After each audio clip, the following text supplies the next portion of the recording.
Movie की शुरुआत में हम तालाब को देखते हैं जो स्वर्ग जैसा होता है। वहाँ पर सभी लोग खुश हैं, लेकिन दो डक्स को छोड़कर जो खुश नहीं हैं, क्योंकि वो लोग एक ही जगह पर रहकर बोर हो चुके हैं। इसलिए वे उस तालाब के बाहर जाना चाहते हैं। उन दोनों को तालाब के बाहर की दुनिया को देखना है। उनके फादर के मना करने के बाद वे दोनों उस तालाब के बाहर जाते हैं, लेकिन वे दोनों शिकारियों के जाल में फंस जाते हैं। लेकिन डक्स बहुत ही बहादुर हैं, जो उन शिकारियों से नहीं डरते हैं। वे दोनों उन शिकारियों से लड़ते हैं, लेकिन शिकारी उन दोनों को मार देता है। सब खत्म हो जाता है, वो दोनों मर जाते हैं, कोई नहीं बचता है। मैक कहानी सुना रहा होता है ताकि उसके बच्चे उस तालाब के बाहर जाने के बारे में ना सोचें, लेकिन पैम गुस्सा करती है। पैम मैक की पत्नी है। पैम मैक को डांटती है कि इस तरह की कहानी सुनकर बच्चे डर जाएंगे। सीन चेंज होता है और हम बहुत से बत्तखों को देखते हैं जो कुछ देर के लिए उनके तालाब में आते हैं। ये देखकर मैक के परिवार को बहुत इंटरेस्टिंग लगता है। टैक्स और ग्वेन उन बत्तखों से बातचीत करते हैं। मैक की पत्नी मैक को उनसे मिलने के लिए कहती है, इसलिए मैक उन माइग्रेशन परिवार से मिलता है। उसको उनसे मिलने में कोई इंटरेस्ट नहीं होता है। माइग्रेशन परिवार उनको माइग्रेशन पर अपने साथ चलने के लिए बोलता है, लेकिन मैक मना कर देता है। उसके बाद माइग्रेशन परिवार माइग्रेशन पर निकल जाते हैं, जो साउथ की तरफ जमाइका जा रहे होते हैं। पैम मैक को बोलती है कि हमें बाहर की दुनिया को देखना चाहिए। सभी लोग तालाब के बाहर जाना चाहते हैं। मैक बहुत सोचता है।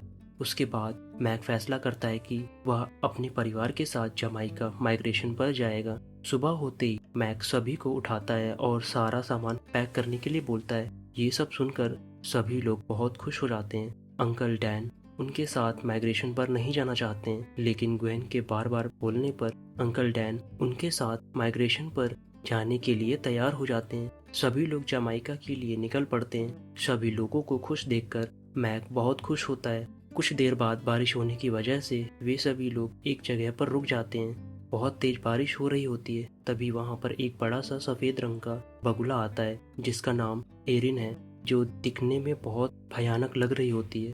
वह उनको अपने साथ अपने घर ले जाती है, जिसका घर बहुत ही डरावना होता है, जिसे देखकर वे सभी लोग डर जाते हैं। एरिन उनको अपने हस्बैंड से मिलाती है, जो बताती है कि उसका हस्बैंड किसी जमाने में बहुत ही खतरनाक शिकारी थे, जो पलक झपकते ही शिकार को पकड़ लेते थे। लेकिन अब उनके हस्बैंड की एज हो चुकी है।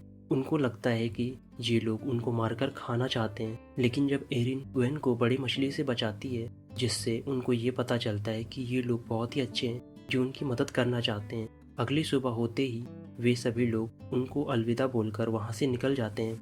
आगे बढ़ते बढ़ते वे सभी लोग एक बड़े से सिटी में पहुँच जाते हैं, जहाँ पर बहुत बड़ी बड़ी बिल्डिंग्स होती हैं, जिससे उन सभी को उड़ने में बहुत दिक्कत होती है। वे सभी लोग बहुत हैरान हो जाते हैं। वे देखते हैं कि अंकल डैन पीछे रह गए हैं। वे सब अंकल डैन को ढूंढने लगते हैं। अंकल डैन फंसे होते हैं। जब अंकल डैन वहाँ से निकलते हैं तो अंकल डैन कपड़ों से ढके होने की वजह से अंकल डैन सिटी के पार्क में चले जाते हैं। इसलिए उनको बचाने के लिए मलाड परिवार उस पार्क में आते हैं, जहाँ पर अंकल डैन उनको मिल जाते हैं। उनकी मुलाकात कबूतरों के लीडर से होती है, जिसका नाम चंप है। वह उनकी मदद करती है। चंप उनको एक घर में ले जाती है, जहाँ पर उनकी मुलाकात एक तोते से होती है, जो चंप का दोस्त है, जिसका नाम डेलरॉय है। डेलरॉय बताता है कि वह जमाइका का रहने वाला है। इन इंसानों ने उसे वहाँ से पकड़ लिया और इस पिंजड़े में कैद कर दिया है। वे लोग उस पिंजड़े को खोलने की कोशिश करते हैं, लेकिन नहीं खोल पाते हैं।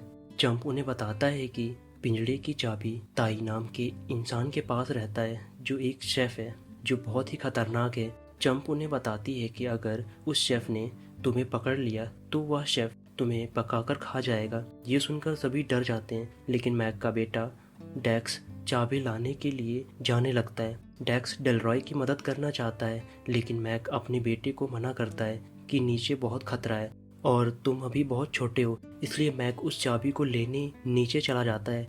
मैक की मदद करने वहाँ पर पैम भी आ जाती है।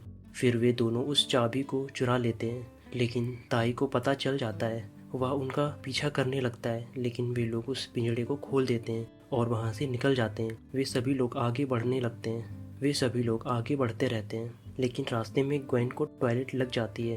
पैम ग्वेन को हवा में ही करने को कहती है, लेकिन ग्वेन को खुले में नहीं करना होता है। ग्वेन खुले में करने से मना करती है, इसलिए वे सब एक जगह पर रुक जाते हैं। लेकिन तभी ग्वेन को लगता है कि उसको कोई देख रहा है। वह सभी को बुलाती है। सब देखते हैं कि वहाँ पर एक खुफिया रास्ता है जिसको खोलकर अंदर जाने पर वे सब एक ऐसी जगह पर पहुँच जाते हैं जहाँ पर उनकी मुलाकात बहुत सारे डक से होती है जो योगा कर रहे होते हैं।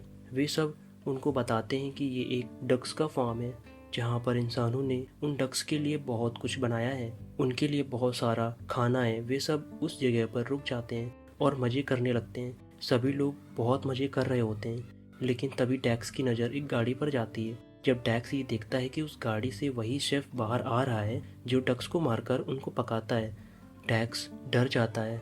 वह उन डक्स को रोकने की कोशिश करता है, लेकिन तभी शेफ ताई आ जाता है जो उसे पकड़ लेता है, लेकिन मैक उसको बचा लेता है। लेकिन डैक्स अपने पंखों को खो देता है। मैक सभी डक्स को भागने के लिए कहता है।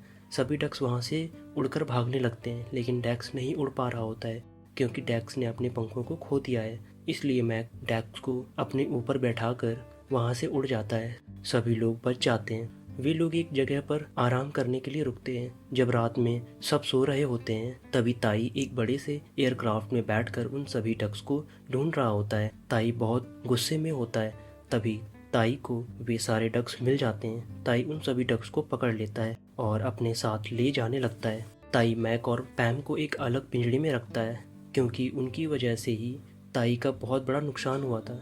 लेकिन मैक और डैक्स हार नहीं मानते हैं और निकलने की कोशिश करते हैं। तभी एयरक्राफ्ट का दरवाज़ा खुल जाता है जिसकी वजह से मैक और पैम वाला पिंजड़ा नीचे गिर जाता है।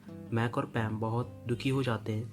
उनको लगता है कि वे कभी अपने बच्चों से नहीं मिल पाएंगे।